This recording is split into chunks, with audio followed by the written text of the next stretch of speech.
State of West বেঙ্গলের তরফ থেকে একটা প্রপোজাল এসছে, যেহেতু কোর্ট চাইছিল একটা ব্রডার প্যারামিটার করতে, কোন কোন ম্যাটার সিবিআইয়ের কাছে যাওয়া উচিত, কোনগুলো যাওয়া যেতে পারে। সেইভাবে 500 crores একটা কথা হচ্ছিল, যেগুলো মানিটারি স্ক্যামটা 500 বা তার উপরে, সেগুলো সিবিআইয়ের কাছে পাঠানো যেতে পারে। তো সেক্ষেত্রে সারদা অবভিয়াসলি এটার মধ্যে পড়ে, সিবিআই যাওয়া উচিত, যেহেতু 2,500 কোটি টাকার।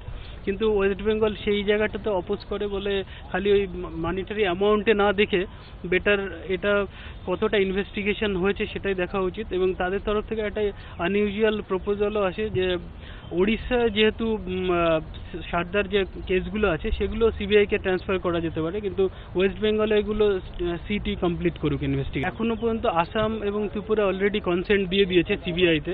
এবার স্টেট অফ ওয়েস্ট বেঙ্গলে অনলি এক্সেপশন, যাদের সিবিআইতে পুরো আপত্তি আছে। ওড়িশাও অলরেডি কিছু কিছু ক্ষেত্রে চাইছে যে সিবিআই করুক ইনভেস্টিগেশন। অলরেডি জাজমেন্টের জন্য রিজার্ভ হয়ে গেছে। স্টেট অফ ওয়েস্ট বেঙ্গল একটা রিটেন সিনপসিসও দিয়েছে আজকে, এবং আমাদের তরফ থেকে কালকে ফাইল করা হবে, এবং ওড়িশার যারা পিটিশনার তারাও ফাইল করবে। তারপরে রিজনেবল টাইমের মধ্যে জাজমেন্ট প্রোনাউন্স হবে।